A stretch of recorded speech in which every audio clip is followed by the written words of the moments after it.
உலக மக்கள் எல்லோருக்கும் வணக்கம். ஜி கோபால் பேசுகிறேன்.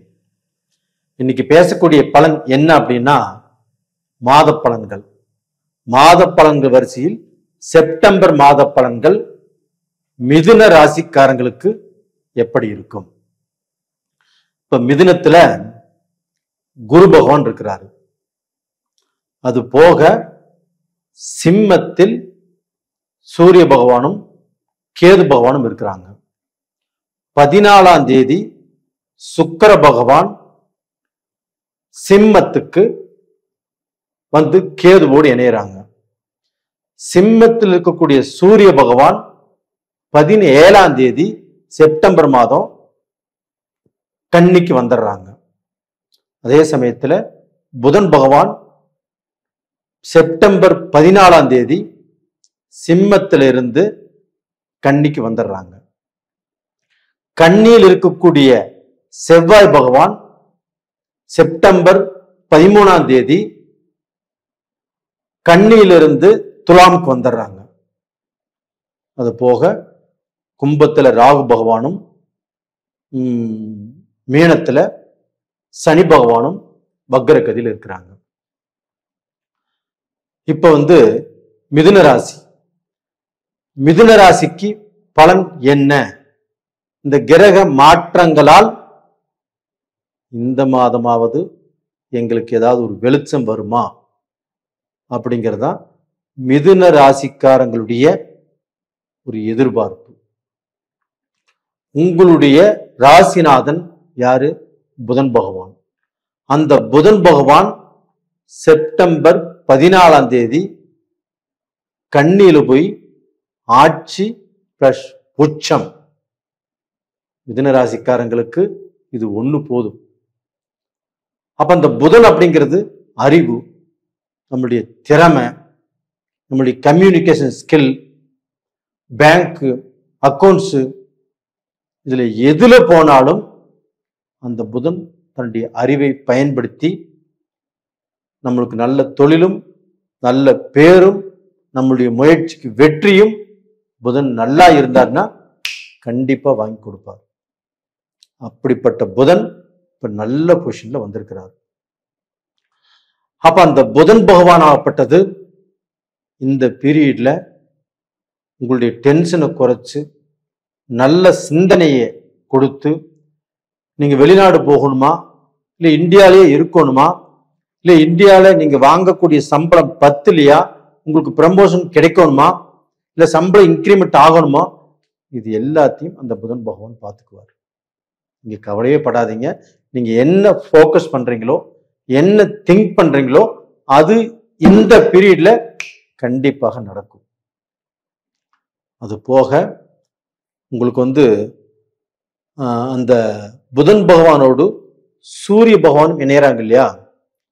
இது இணையும் போது புதாதித்ய யோகம். காலேஜில் படிக்கிறவங்க, ஸ்கூல்ல படிக்கிறவங்க, அது போக ஏதாவது வேலைக்கு எக்ஸாம் எழுதுறவங்க, இல்லை டிஎன்பிசி எக்ஸாம் எழுதுறவங்க, குரூப் ஏ சம்பந்தப்பட்ட எக்ஸாம் எழுதுறவங்க, அவங்க எல்லாத்துக்கும் இந்த புதன் ஆட்சி உச்சம் ஆவதும் அந்த புதனோடு சூரியன் இணைவதும் ஒரு நல்ல மாற்றத்தை, ஒரு நல்ல சக்சஸை. நான் எத்தனையோ வருஷம் எழுதினேன், எனக்கு சக்சஸ் ஆகல, இந்த பீரியட்ல எனக்கு நல்ல ரிசல்ட் வந்திருக்குது அப்படின்னு சொல்லக்கூடிய ஒரு அற்புதமான டைம். இது போக பாத்தீங்கன்னா செவ்வாய் பகவான் ஆகப்பட்டது கன்னியில இருந்து துலாமுக்கு வந்திருக்கிறாங்க. அந்த செவ்வாய் பகவான் ஆகப்பட்டது உங்களுக்கு 11க்குரிய கிரகம், 6க்குரிய கிரகம். அப்ப அந்த 6க்குரிய கிரகத்தை 11க்குரிய கிரகத்தை குரு பகவானும் பார்க்கிறாங்க. அப்ப அந்த குரு பகவான் பார்க்கறதுனால அந்த 11ஆம் இடத்ததிபதி லாபாதிபதி உங்களுக்கு ஏதாவது ரூபத்துல பணம் கொடுக்கல் வாங்கல், அந்த பணத்தின் மூலியமாக நடக்கக்கூடிய செயல்கள் கண்டிப்பாக இந்த பீரியட்ல நல்லா இருக்கும். நீங்க பணம் கொடுத்து ஒரு பக்கம் வராம இருக்குது, அவங்க தாமதப்படுத்திட்டே இருக்கிறாங்க அப்படின்னா இந்த பீரியட்ல தாமதம் இல்லாம வரும். அது போக வந்து பாத்தீங்கன்னா உங்களுக்கு வந்து சனி பகவான் ஆப்பட்டது 10க்குரியவன். அந்த 10க்குரியவன் இன்னைக்கு வந்து பாத்தீங்கன்னா அந்த 10ஆம் இடத்துல இருந்து வக்ர கதியில இருந்து இப்ப கொஞ்சம் வேகமாக செயல்பட்டு உங்களுக்கு வந்து தொழில், பிசினஸ், வேலை இதுல இருக்கக்கூடிய பிரச்சனைகள் வராத அளவுக்கு பாதுகாத்து உங்களுடைய முன்னேற்றத்துக்கும் அது சப்போர்ட் பண்ணி அந்த சனி பகவான் நல்லா இருக்கிறாரு. அப்ப அந்த சனியும் புதனும் பார்த்துக்கிறாங்க இல்லையா? இந்த புதன் வந்து வேகமான கிரகம், சனி வந்து கொஞ்சம் மந்தமான கிரகம். ஆனால் சனி இப்ப வக்ரகதியில் இருக்கிறதுனால சனி பகவானும் வேகமாக செயல்படுவாங்க. அப்ப அந்த புதனாகப்பட்டது அறிவு, திறமை, தன் புத்தி இது எல்லாத்தையுமே இப்ப வேகப்படுத்தும். அந்த சனி பார்க்கறதுனால இது எல்லாமே தொழில் மூலியமாக, பிசினஸ் மூலியமாக, பிசினஸ் இன்வெஸ்ட் பண்றதன் மூலியமாக, ஒரு தொழில்ல நம்ம ஷார்ப்பா ஒர்க் பண்ணணும்னா அந்த தொழில் மூலியமாக நம்மளுக்கு ப்ரமோஷன் கிடைக்கும், நம்மளுக்கு வந்து சம்பள உயர்வு கிடைக்கும், நம்ம நினைச்ச இடத்துக்கு போகலாம். இது எல்லாத்தையுமே அந்த புதன் பகவானும் சனி பகவானும் சேர்ந்து உங்களுக்கு வந்து ஒரு நல்ல வாய்ப்பு கொடுப்பாங்க. அது போக இந்த ராகு பகவான் ஆகப்பட்டது மிதுன ராசிக்கு 9ஆம் இடத்துல இருக்கிறாங்க. அந்த 9ஆம் இடத்துல இருக்கக்கூடிய ராகு பகவானை குருவும் பார்த்துடுறாங்க. அப்ப அந்த ராகு பகவான் ஆகப்பட்டது யாருடைய வீட்டில் இருக்கிறாங்க? சனி பகவான் வீட்டில் இருக்கிறாங்க. அந்த சனி பகவான் புதனுக்கு நட்பு கிரகம். அதனால அந்த ராகு பகவானும் இந்த பீரியட்ல நல்லதை செய்வார், குருவுடைய பார்வை பெற்று. இதனால திடீர்னு ஒரு ராஜயோகம், திடீர்னு ஒரு முன்னேற்றம், திடீர்னு நம்ம வந்து பாத்தீங்கன்னா நமக்கு கிடைக்காதது, நாம் பல நாள் எதிர்பார்த்தது, பல தடங்களாக இருந்த விஷயங்கள் இப்ப இந்த பீரியட்ல உடனுக்குடனே நடப்பதற்குண்டான வாய்ப்புகள் நல்லா இருக்குது. உங்களுக்கு ஒரே ஒரு மைனஸ் பாயிண்ட் என்னன்னா, உங்களுக்கு வந்து இந்த சுக்கிர பகவான், உங்களுடைய 5ஆம் இடத்துக்குரிய கிரகம் சுக்கிர பகவான், 12ஆம் இடத்துக்குரிய கிரகம் சுக்கிர பகவான். அந்த சுக்கிர பகவான் உங்களுடைய ராசிக்கு 3ஆம் இடத்தில் சிம்மத்தில் கேதுவோடு அந்த சுக்கிர பகவான் இணைஞ்சிருக்கிறாங்க. அப்ப அந்த கேதுவும் சுக்கிரனும் இணைவது அவ்வளவு நல்லது அல்ல. அதனால இந்த பீரியட்ல லக்ஸரி சம்பந்தப்பட்ட பொருட்கள் வீட்டுக்கு வாங்குவது கொஞ்சம் மட்டு பண்ணுங்க. அதாவது வந்து பாத்தீங்கன்னா இப்ப வாங்காம இருக்கிறது நல்லது. ஒரு டிவியோ, ஃப்ரிட்ஜோ, இல்ல துணிமணிகளோ, இல்ல காரோ, பைக்கோ, இந்த மாதிரி ஏதாவது வாங்குவான்னு நினைச்சீங்கன்னா இந்த 1 மாசம் கழிச்சு, அதாவது செப்டம்பர் 14க்குள்ள நீங்க வாங்குற மாதிரி தான் வாங்கிக்கலாம். அந்த செப்டம்பர் 14ல இருந்து 1 மாசம் கொஞ்சம் தாமதப்படுத்துங்க அப்படிங்கிறதான் உங்களுக்கு நான் சொல்லக்கூடிய பதில்.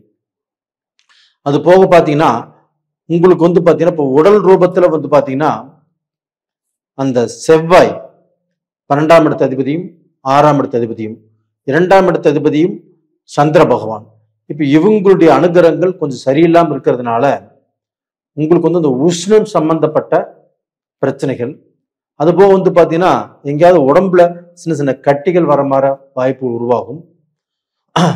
எது வந்தாலும் இந்த பீரியட்ல உங்களுக்கு எதுவுமே சரியா போகாதுங்கிறது இல்லை, வரும், ட்ரீட்மெண்ட் பார்ப்போம், அது கிளியர் ஆயிரும். அப்போ வந்து ஏதாவது ஒரு விரை செலவு பண்ணக்கூடிய சூழ்நிலைகள் வரும். ஒன்றும் பயந்துக்க வேண்டியதில்லை. கண்டிப்பாக அலர்ஜி சம்பந்தப்பட்டதோ, ஏதாவது கட்டி சம்பந்தப்பட்டதோ, ஏதாவது ஸ்கின் சம்பந்தப்பட்டதோ வந்தாலும் உங்களுக்கு பெரிய லெவலில் பிரச்சனைகளை கொடுக்காது, வரும், போகும். அப்ப நேயர்களே, இந்த டயத்துல நீங்கள் வழிபட வேண்டிய தெய்வம் எது அப்படின்னா குரு தட்சிணாமூர்த்தியை வழிபடுங்க. ஏன்னா உங்க குரு தட்சிணாமூர்த்தி உங்களுடைய ஜென்மத்திலேயே இருக்கிறார். அப்ப அந்த ஜென்மத்துல அந்த குரு இருக்கிறதுனால நமக்கு தலையில ஒரு பெரிய பாரமா இருக்கும், சில குழப்பங்கள் வரும், ஒரு விஷயத்தை செய்யலாமா வேண்டாமா அப்படிங்கிற பல குழப்பங்கள் வரும். அதனால குரு தட்சிணாமூர்த்தியை வியாழக்கிழமை நாள்ல வழிபட்டு வாங்க. கண்டிப்பாக உங்களுடைய சகல கஷ்டங்களும் தீரும். நல்லா இருப்பீங்க. நேயர்களே, அது போக உங்களுடைய ஜென்ம ஜாதகத்தை பாருங்க. உங்க ஜென்ம ஜாதகத்துல நம்மளுக்கு பிசினஸ் லாஸா, இல்ல குடும்பத்துல பிரச்சனைகளா, இல்ல நண்பர்களால் பிரச்சனைகளா, நம்ம எதை செய்யலாம் எதை செய்யக்கூடாது அப்படிங்கிற குழப்பங்களா, இதுக்கு எல்லாமே வழி உங்களுடைய ஜாதகத்துல தான். அப்ப உங்க ஜாதகத்துல என்ன தசை நடக்குது, என்ன புத்தி நடக்குது, இதனால நமக்கு என்ன பலன் நடந்துட்டு இருக்குது. இப்ப நம்ம சொல்ற மாதிரி 30% பேருக்கு நடக்காம போயிட்டு இருக்குது, 70% பேருக்கு நடக்குது. இன்னைக்கு கூட மலேசியால இருந்து ஒருத்தர் கால் பண்ணி, நீங்க சொன்ன மாதிரியே எனக்கு வேலை கிடைச்சிருச்சு, உங்களுக்கு வாழ்த்துக்கள், உங்களுக்கு பாத்தீங்கன்னா என்னுடைய மனப்பூர்வ நன்றிகள் அப்படின்னு சொன்னாரு. அது மாதிரி இப்ப நாம சொல்றது எல்லாமே ஒரு 70% பேருக்கு கண்டிப்பா நடந்துட்டு இருக்குது. 30% பேருக்கு இன்னுமே நடக்கலைன்னா உங்களுடைய ஜாதகத்துலதான் ஏதாவது சில குறைபாடுகள் இருக்கும். அதனால அந்த ஜாதகத்தை அனுப்பிச்சு உங்களுக்கு விருப்பம் இருந்தா பார்த்துக்கோங்க. இல்லைன்னா ஒரு அனுபவம் வாய்ந்த ஜோசியர்கிட்ட பக்கத்துல யாராவது இருந்தாலும் பாருங்க. நேயர்களே, உங்களிடமிருந்து விடைபெறுவது உங்களின் ஜி கோபால். நன்றி, வணக்கம்.